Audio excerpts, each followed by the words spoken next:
Hey Willa, I have a question for you. Are you scared of sharks? Scared of white tip.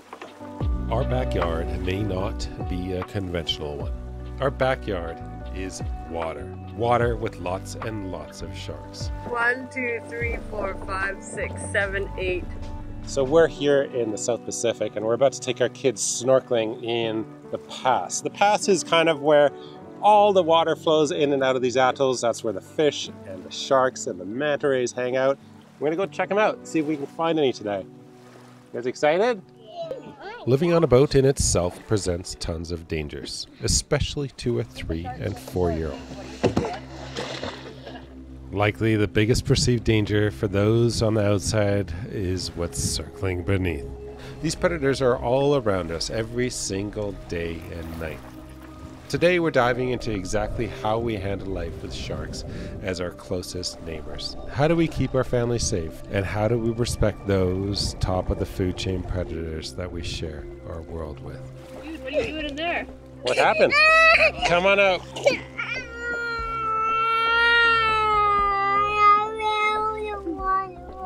High five to that one. High five. Yeah, Bodhi's the first one in the water.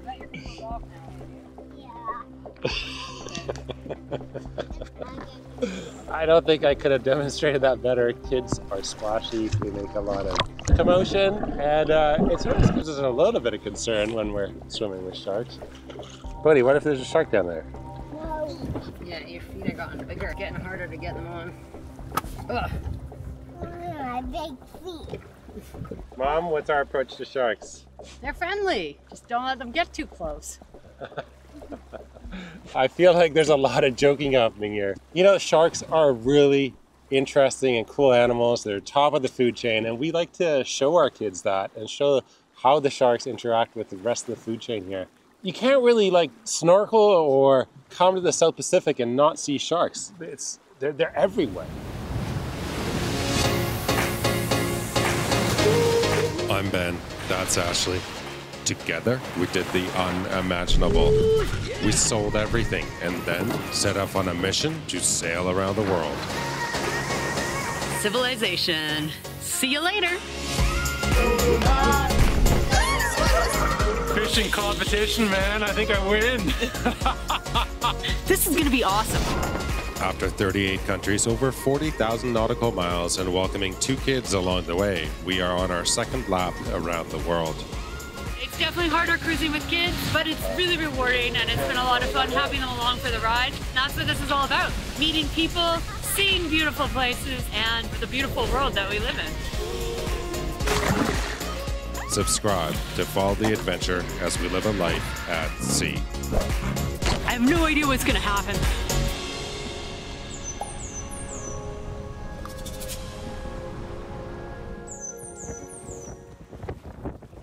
Okay, keep in mind, we have not chumped the water. There's nothing that we've put nothing in the water. Whoa, man. 1, 2, 3, 4, 5, 6, 7, 8, 9. Touch it. So sharks are everywhere here in the Two Mochis. There's lots and lots and lots and lots and lots of sharks, and it's nothing to be afraid of. We're not scared of sharks, but we're also very aware of them. So I was just testing to see what they would do if I agitated them with this, the non-sharp end. 2 or 3 of them touched it. None of them actually bit. They just touched it. Like they touched it with their nose and then went off. There's no actual mouthing of it. So, I don't know. It's still like too much risk. The thing is with kids is they're just splashy and fast, and you're fine if you're calm in the water. But if you start splashing and making a ruckus, you may have a little nibble.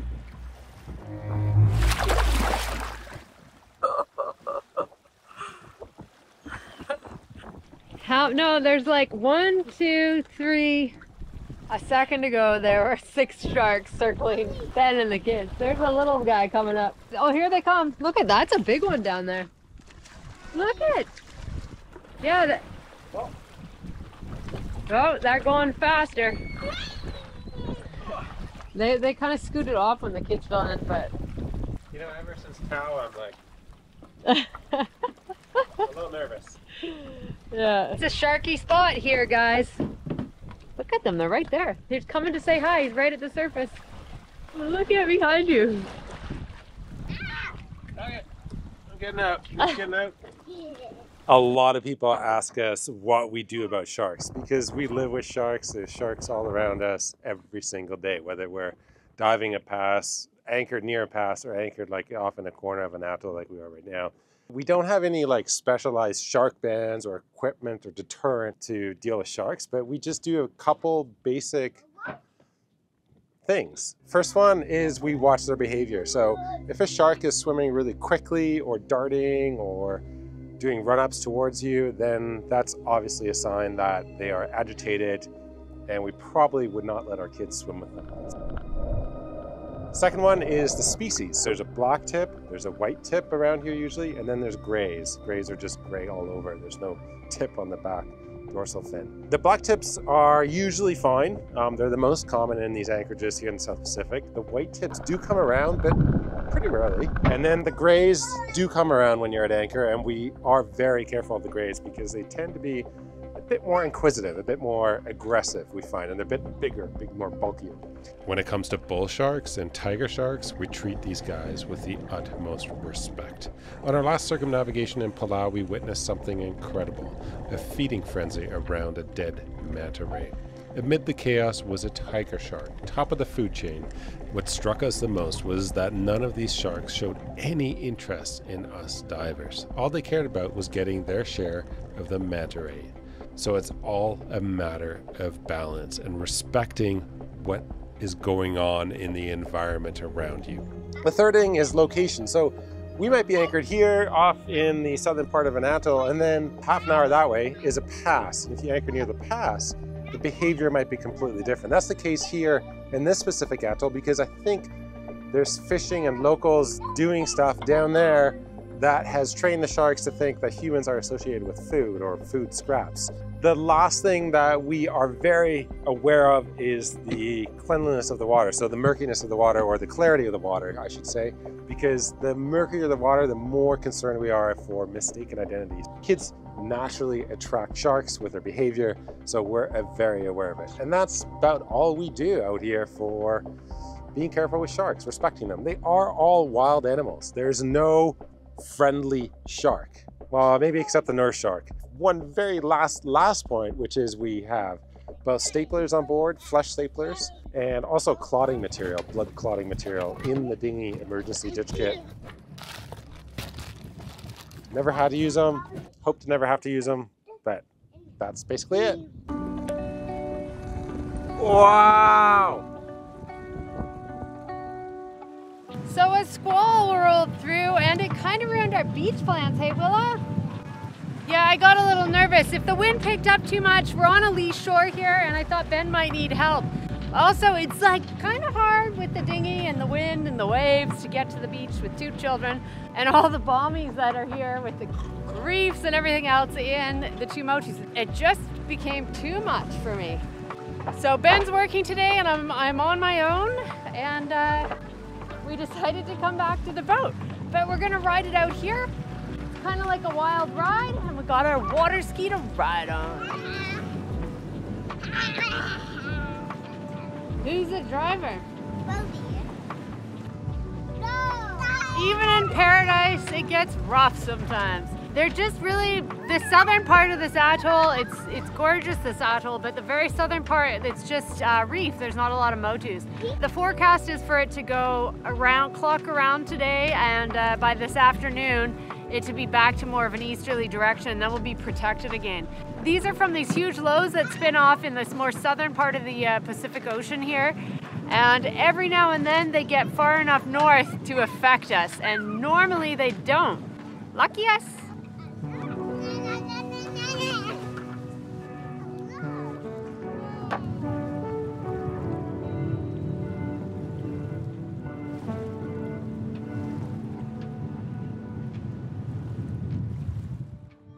Today is a day where it's absolutely perfect to go head down to the pass. It has completely died today, the wind, and it's a fantastic time to take the kids for the first ever drift dive through a Tuamotu's Pass. on an incoming tide. So we're gonna position ourselves down there. The wind's gonna fill in from the west and in the south after this like lull passes, and that'll be a perfect place to be sheltered and to just be hanging out with the wildlife down below. The only problem is we didn't check the tide tables yesterday, so we didn't realize that we gotta get going. Otherwise, we're gonna miss the incoming tide. So Ben's gonna pull the anchor, I'm gonna drive for a bit, and then we're gonna swap out and I'm gonna get everyone ready to go snorkeling.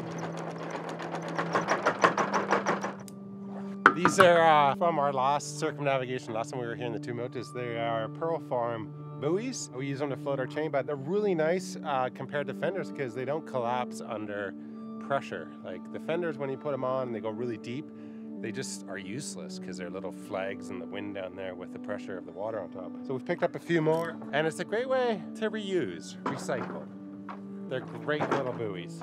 We've carried them all the way around the world from the Tuamotus last time. How crazy is that? You gotta back up.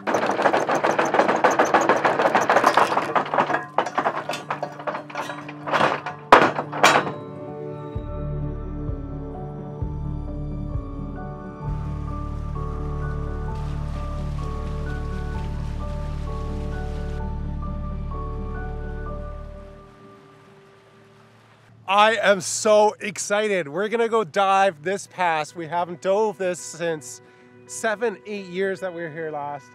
What the hell happened to life? We had kids, COVID, boat breakdowns, circumnavigation, and now we're back, and this is the best part in the entire world. Sorry, I'm spitting, but I'm excited. This is so awesome to be doing this again. I mean, I don't know what happened to life. It got away from us. We should have never left the South Pacific.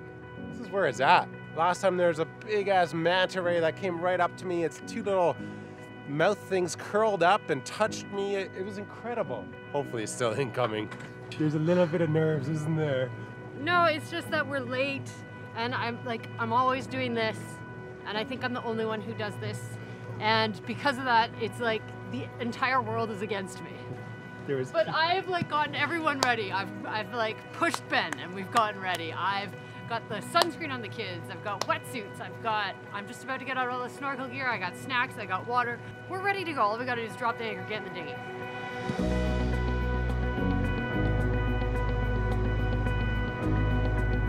my gosh, I forgot.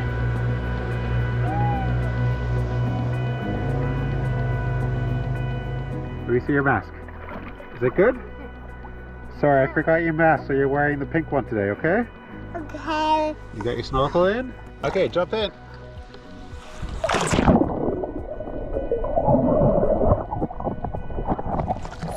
Some families take their kids to the park, and that is totally cool and acceptable and awesome. But for us, our world is a little different, and instead of swings and slides, we take Willa and Bodhi snorkeling, showing them what's underwater. How cool is that, Willa? We're going so fast. It's our version of a playground, immersed with the sharks and the fish drifting and ripping ocean currents into the inside of an atoll.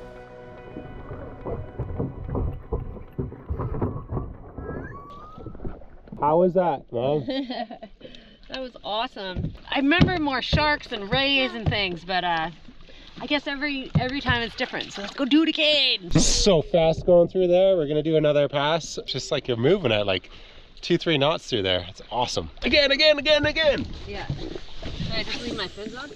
Whatever.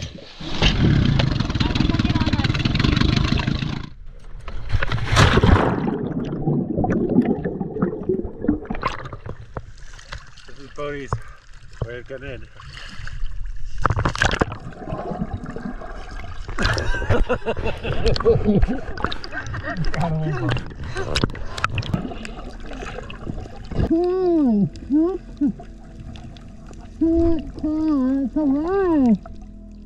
It's just part of our daily life. We keep track of the size and number of sharks as well as their identity.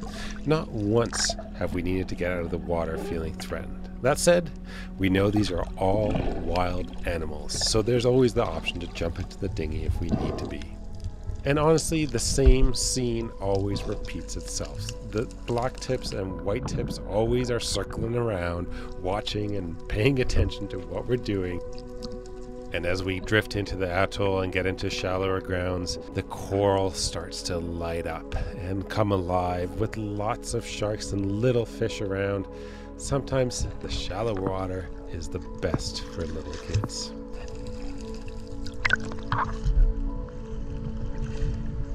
Thumbs up or thumbs down? This is, I think, one of my very favorite spots to snorkel. There's 2 passes in Nahoa, and right in between there's like an island, and there is coral that runs the entire length. You know when you do that with your feet, the sharks come? Yeah? You get fruit.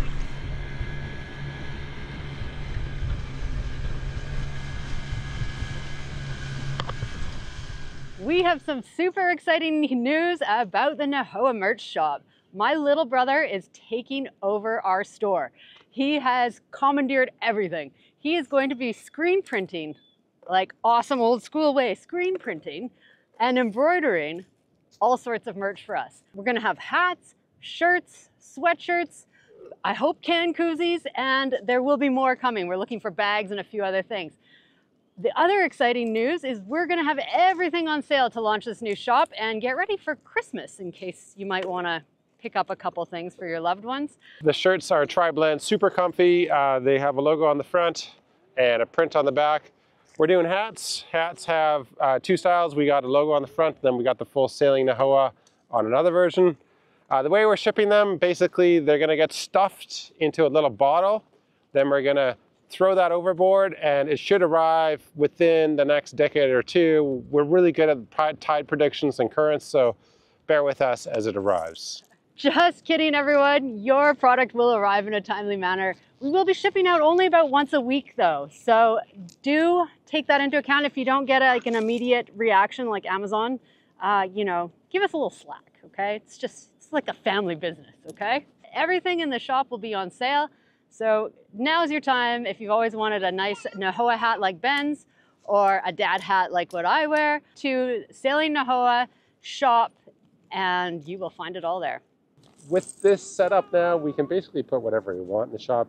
It's not print on demand, it's print by Kirk. Print by brother.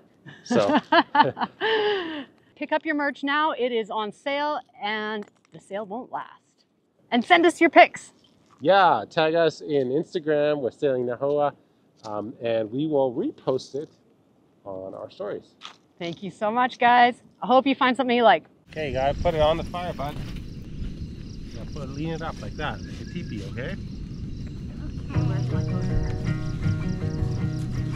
And the perfect way to end the day out here, of course, is the traditional South African braai. After passing through so many countries on our first circumnavigation, this is one ritual that is stuck, and stuck hard. Put it on the fire, buddy. Okay, you got a stick, Willow? Stand back a bit. Stand with Mama. All right. Fires are dangerous. You gotta be really careful around a fire. You guys understand that? Your clothes can catch on fire, like your dress. Bodhi, your shoes can catch on fire. So you have to be very careful with fire. Okay, ready? Thanks for those hot tips, Dad. Let's go.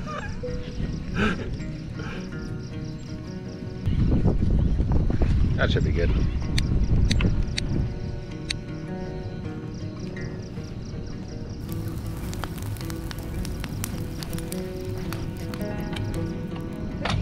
Where's my phone? Oh no, I forgot my phone. None of this happened now. Shoot. Okay, don't touch that stick. Why? Because I got a camera on it.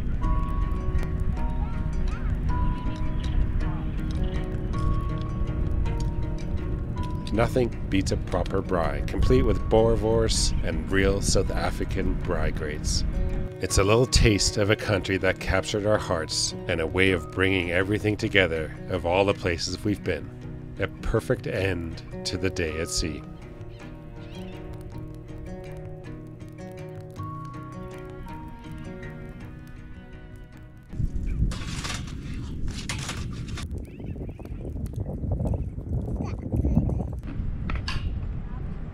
This is from South Africa. The South Africans, hands down, the best barbecuers. They call themselves braaiers. in the world. They have awesome kind of stuff like this. We have actually a couple of these South African genius inventions. They're called bri grids. So this is actually just a triangle. It pivots together so it's easy to store. And then you put your meat or whatever at whatever height you want. I have to close it a little bit. Really simple, really smart. I love it. Simple, stupid. Like literally meat and potatoes. I said, what vegetable do you want? I do not want a vegetable, he said. I said, let's pretend potatoes are a vegetable. Are they officially? I think they're still a starch. I think it's a starch. It's a vegetable tonight. What are you guys making? I'm making salad. Salad. Oh, nice. Here you go. Oh, is this part of the salad? I want to give a couple shout outs. One to Mr. Pete from South Africa. Pete Sherlock, you know who you are. You taught us how to bride. And Johan. Thanks, guys. You guys make our life a lot better. Oh, that looks good. Ah. Oh. I'm no South African bri master. Then you got over here. Wow, that's awesome. Nice tree rust too, huh? Oh, that sausage is dripping. How's dinner, guys? Good. We're having a little South African feast here, a meat fest. It's really good, right, Ash? Oh, it's so good. We have sausage and potatoes. It's pretty amazing. Pretty amazing little time here on this beach. Night, guys. Good night.